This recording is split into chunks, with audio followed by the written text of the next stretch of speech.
설교하기가 참 어려운 부분이 오늘 본문의 말씀과 같은 부분입니다. 성적인 부분을 설교 시간에 말하기가 참 쉽지 않습니다.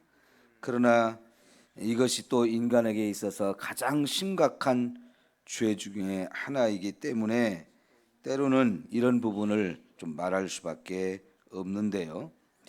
오늘 말씀은 한마디로 표현하면 이방인들의 풍습을 따르지 말라 하는 겁니다. 하나님을 믿는 사람 말고는 다 이방인이죠. 근데 그 하나님을 믿지 않는 사람들이 살아가고 있는 모습을 보면서 우리가 무엇을 따르고 무엇을 따르지 않을 건가, 이거를 우리가 좀 잘 살펴봐야 되는데, 특별히 이방인들의 그 풍습 중에 가장 하나님께서 싫어하는 큰 죄 두 가지라고 볼 수 있는데요. 하나는 우상 숭배이고 또 하나는 바로 이런 성적인 타락입니다. 특별히 이 오늘 읽은 18장 말씀에서는 성적인 타락을 말씀하고 계시는데, 몇 가지 이제 여기서 말씀하는 부분이 나오지요. 자, 여러분, 로마서 12장 1절에 뭐라고 말했습니까? 너희는 이 세대를 본받지 말고 그랬어요. 우리는 이 세상 사람들이 살아가는 모습을 본받지 말아야 된다. 우리도 그런 세상 속에 함께 살고 있지만 우리가 정말 본받아야 될 것, 본받지 말아야 될 것을 분별해야 된다는 거죠. 너희는 마음을 새롭게 함으로 하나님의 선하시고 기뻐하시고 온전하신 뜻이 무엇인지 분별하도록 하라 그랬어요. 세상을 따라가는 것이 아니고 우리 마음을 새롭게 하면서 하나님의 선하시고 온전하신 뜻, 그것만을 따라가라고 말씀하고 있어요. 야고보서 4장 4절에 보면 세상을 사랑하지 말라 그랬습니다. 왜냐하면 세상을 사랑하면 하나님과 원수가 되는 것이다 그랬어요. 요한일서 2장 15절 17절에 보면 세상을 사랑하는 것, 육신의 정욕, 안목의 정욕, 이생의 자랑이라고 말씀하시면서 이런 것들은 하나님으로부터 나는 게 아니고 세상을 따라 난 것이라고 그랬어요. 근데 그런 것들은 때가 되면 다 사라지고 멸망할 것 뿐이기 때문에 그런 것에 우리의 마음을 빼앗기면 결국 우리도 그렇게 사라져가는 것과 함께 사라지고요, 멸망당하는 것과 함께 멸망을 당한다라고 말씀을 하시지요. 특별히 여러분, 오늘 본문 말씀 중에서 24절 25절을 보면 너희는 이 모든 일로 스스로 더럽히지 말라. 내가 너희 앞에서 쫓아낸 족속들이 이 모든 일로 말미암아 더러워졌고 그 땅도 더러워졌으므로 내가 그 악으로 말미암아 벌하고 그 땅도 스스로 그 주민을 토하여 내느니라 그랬는데요. 여러분, 지금 하나님께서 이스라엘 백성들을 애굽에서 건져내 가지고 가나안 땅으로 데리고 가서 거기다가 이 하나님 백성으로 이루어진 새로운 나라를 세우려고 해요. 그런데 그 가나안 땅에는 이미 7 족속이 살고 있었죠. 그런데 하나님은 그 가나안 땅에 이미 살고 있는 7 족속들을 다 죽이라는 겁니다. 하나도 남김없이 죽이라는 거예요. 그리고는 그 땅을 빼앗아서 너희가 들어가 살라. 이게 인간적으로 보면 말이 되는 얘기입니까? 이미 다 주인들이 있고 오랫동안 거기서 살고 있는 사람들이 있는데 쳐들어가서 다 죽이고 다 빼앗아서 너희가 그걸 가지고 너희 것으로 삼아라. 내가 너희들한테 그걸 주겠다. 하나님이 그렇게 명령하고 하나님의 백성들이 그 일을 하라고 그래요. 여러분, 인간적으로 보면 이게 너무 잔인하잖아요.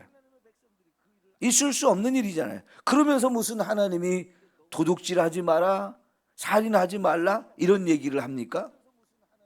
앞뒤가 안 맞는 얘기잖아요. 그런데 오늘 여기 말씀에 가나안 땅에 살고 있는 사람들을 죽여야 되는 이유가 정확하게 나와 있어요. 왜 죽여야 된다는 겁니까? 그냥 쫓아내는 것도 아니고요. 다 진멸시켜라. 죽여라는 거예요. 죽어 마땅한 죄를 지었다는 겁니다. 그 죄가 너무 심각하다는 겁니다. 그래서 결국은 이렇게 너무나 더럽게 부끄럽게 살고 있는 사람들, 더 이상 살 가치가 없는 사람들이고 그냥 두면 그 죄가 온 세상을 다 더 심각한 죄악된 세상으로 만들어 갈 거기 때문에 하나님이 지금까지 참고 참아주셨는데 더 이상은 안 되겠다는 겁니다. 하나님의 심판을 받아 마땅하다는 겁니다. 그러니까 지금 이스라엘 백성들을 가나안 땅에 들여보내서 그들을 다 죽이라고 하는 이유는 이스라엘 백성을 통해서 심판하겠다는 겁니다. 여러분, 하나님의 심판의 때가 분명히 있죠. 우리는 그 하나님의 심판의 때에 대해서 인정하지 않으면 안 돼요. 하나님을 믿지 않는 사람들은 그 하나님의 심판을 무시해버리고요. 그런 심판이 어디 있어? 하나님도 없는데. 이러면서 하나님의 심판을 무시하는데요. 성경은 많은 곳에서 하나님의 무서운 심판을 말하고 있습니다. 여러분, 노아의 홍수는 심판입니다. 인간의 죄에 대한 심판이에요. 소돔과 고모라 성을 하늘에서 불을 내려서 다 태워 죽인 것도 심판의 역사입니다. 우리가 살 시대에 며칠 전에 있었던 그런 태풍과 같은 것도 하나님의 심판이라고 말할 수 있고요.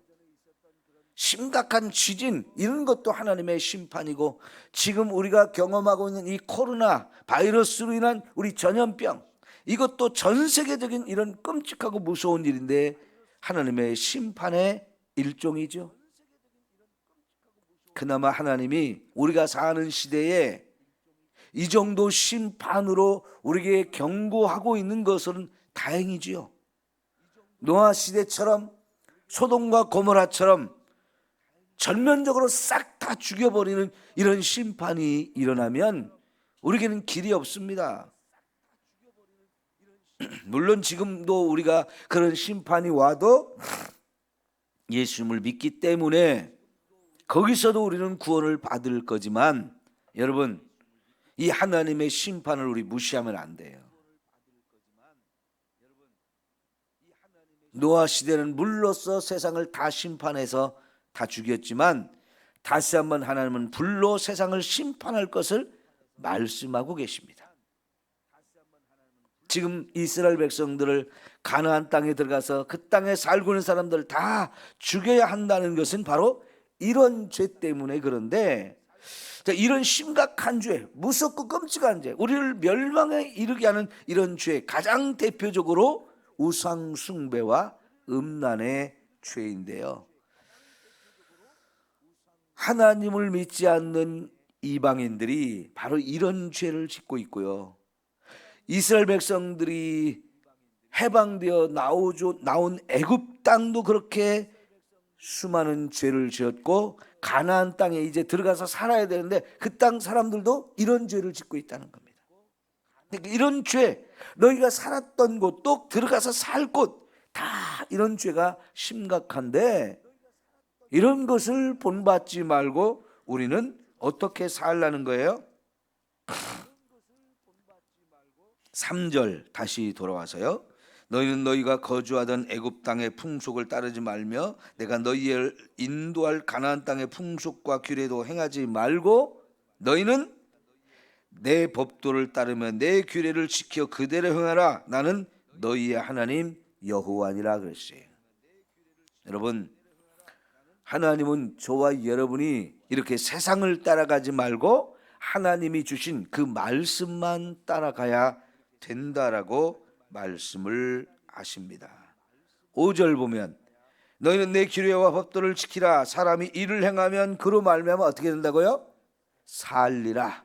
그러니까 하나님은 저와 여러분에게 법도를 주셨는데 사실은 그게 살 길이라는 거예요.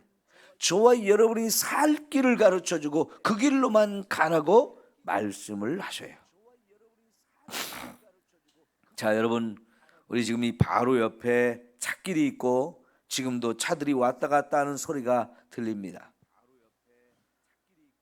여러분, 차를 운행하는 사람일수록 정말 찻길로 운행하면서 조심스럽게 해야죠.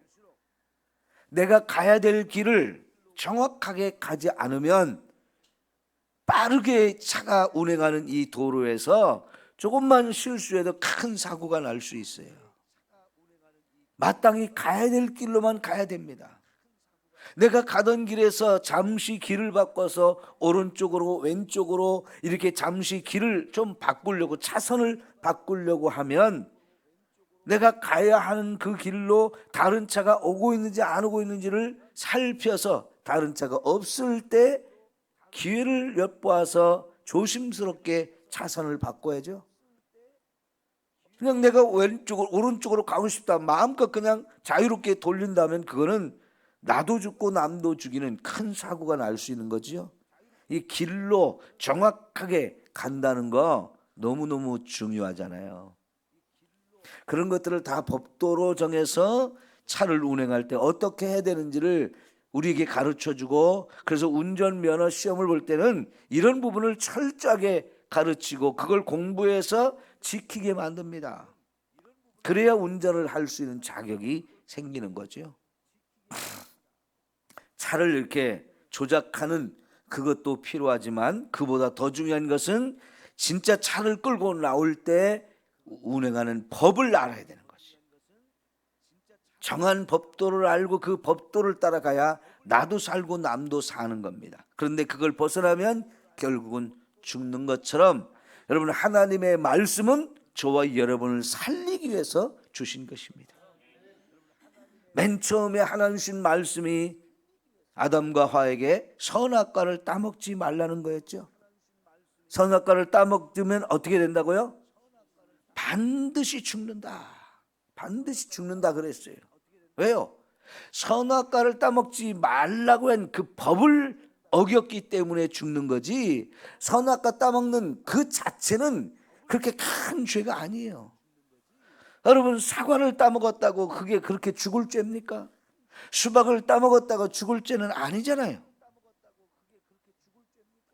하나님께서 그런 명령을 우리에게 주셨고 그 명령은 지켜야 되는 겁니다. 하나님의 말씀이기 때문에 이건 반드시 지켜야 되는데 그걸 불순종했을 때 법을 어긴 그 자체가 큰 죄이기 때문에 우리가 죽음을 당한다는 겁니다. 이렇게요, 말씀을 지키면 죽지 않고 사는 거예요. 오늘도 저와 여러분이 오직 하나님 말씀만 붙들고 살아야지, 세상 따라가면서 남들이 저렇게 하니까 남들이 이렇게 하니까 하면서 세상을 따라가는 거, 그거는 죽음의 길이라는 거예요. 그런데 여러분, 이게 쉽지 않잖아요. 왜요? 저와 여러분이 이 세상에서 믿지 않는 사람들과 함께 살아가고 있고 그들이 살아가는 모습을 보면서 이렇게 해도 괜찮을까? 저것도 괜찮을까 하면서 자꾸 따라가는 게 너무나 많잖아요. 여러분, 특별히 우리나라 사람들 유행이 빨라요. 정말 유행을 잘 따라갑니다.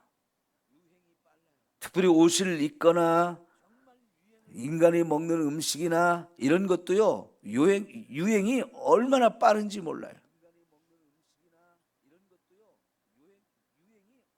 제가 요 며칠 전에 서울에서 춘천 가는 쪽으로 이렇게 조금 갈 일이 있어서 갔다 왔더니요, 와, 여러분, 왜 이렇게 빵집이 많아졌는지요. 커피 파는 가게가 많아진 것도 뭐 벌써 몇 년 전부터 그렇게 됐지만 요즘에는 빵집이 또 유행이더라고요. 특별히 수도권에 사는 사람들은 이 음식에도 굉장히 유행이 빠릅니다. 유행이 있어요. 사람들이 잘 먹는 음식들이 세월 따라 자꾸 바뀌는데요. 요즘에 진짜 대세는 빵집이더라고요. 얼마나 빵집이 많아졌는지 몰라요. 그리고 그 빵가게마다 사람이 버글버글해요. 그런 유행이 우리나라 정말 빠른데 특별히 유행이 빠른 게 옷이잖아요. 그런데 남들이 어떤 유행을 따라가는 옷을 입을 때 나는 그런 거 안 입으면 이상한 것처럼 느끼고 그걸 자꾸만 사람들이 따라가요. 그게 너무 심합니다, 우리는.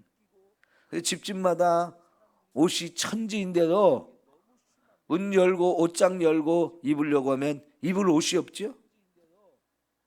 이 옷이 없다고. 마음에 드는 옷이 없는 거예요. 아무리 옷장에 가득 있어도. 그게 뭡니까? 유행을 따라가는 거를 자꾸 맞춰야 되는데 그걸 못 따라가서 없다고 하는 거예요. 여러분, 우리는 세상을 따라 사는 게 아니고 하나님 말씀 따라 살아야 합니다. 또 하나, 우리가 체면 문화가 아직도 우리는 굉장히 세거든요. 남들이 나를 어떻게 볼까? 예수 믿는 저와 여러분에 대해서 내 이웃들은 알게 모르게 관심을 갖고 있어요. 정말 그거 중요합니다. 그런데 저와 여러분이 하나님의 말씀 따라 사는 모습을 제대로 보여줘야 돼요. 남들 따라가는 그런 모습을 보여주면서 예수 믿는 사람인지 안 믿는 사람인지 구별이 안 가게 살면 안 되고요. 확실하게 우리가 예수 믿는 사람이라면 확실하게 남들과 다른 삶을 살아야 돼요. 예수 믿는 사람답게 살아야 됩니다. 그게 뭡니까? 말씀 따라 사는 겁니다. 오늘 6절 한번 봅니다. 각 사람은 자기의 살부치를 가까이하여 그의 하체를 범하지 말라. 나는 여호와니라 그랬어요. 한마디로 근친상간을 하지 말라는 겁니다. 이런 이야기를 계속 자세하게 해가지고 18절까지 계속 되어집니다. 근친상간을 하지 말라는 것. 그런데 요즘에 뉴스에서 종종 우리를 슬프게 하는 것은 이런 근친상간의 죄를 범한 사람들의 이야기가 뉴스에서 아주 심심치 않게 나와요. 지금 우리가 사는 이 시대에 이런 근친상간의 음란한 죄를 범하는 사람들이 너무나 많아지고 있어요. 인간의 마음이 그만큼 완악해졌고 이런 성적인 범죄가 너무너무 심각한 지경에 점점 이르고 있다는 겁니다. 우리가 사는 세상 정말 이 성적인 죄가 끊이지 않아요.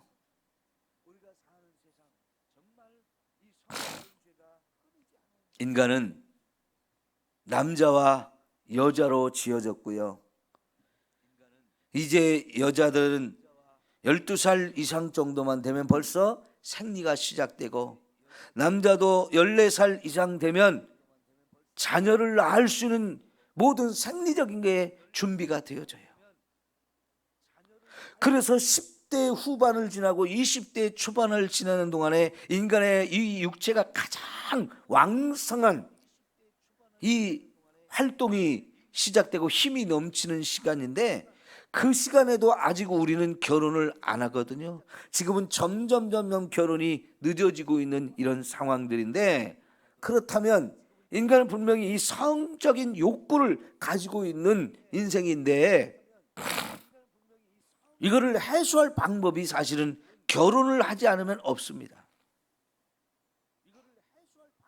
근데 이게 성적인 것이 안 돼, 하지 마 하면서 자꾸 억제만 한다고 해서 이게 해결되는 게 아니잖아요.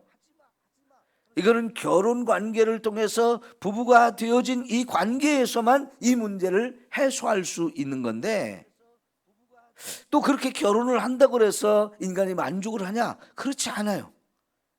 끊임없이 또 다른 상대를 원하는 이런 잘못된 욕심이 우리 속에 가득 들어있기 때문에 이게 참 어려운 거예요. 그런데 심지어 우리는 이렇게 근친 간에도 우리는 이런 성적인 욕구를 해소하고 싶어 하는 게 너무나 강한단 말이죠.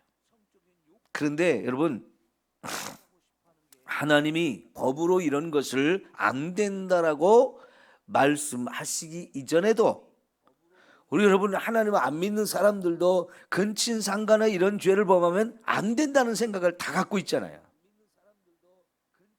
그게 하나님이 우리의 양심 속에 넣어준 법인데요, 실제로 이런 근친상간의 죄가 벌어지면 여자들이 대부분 어린 나이에 당하는 경우가 많아요. 그죠?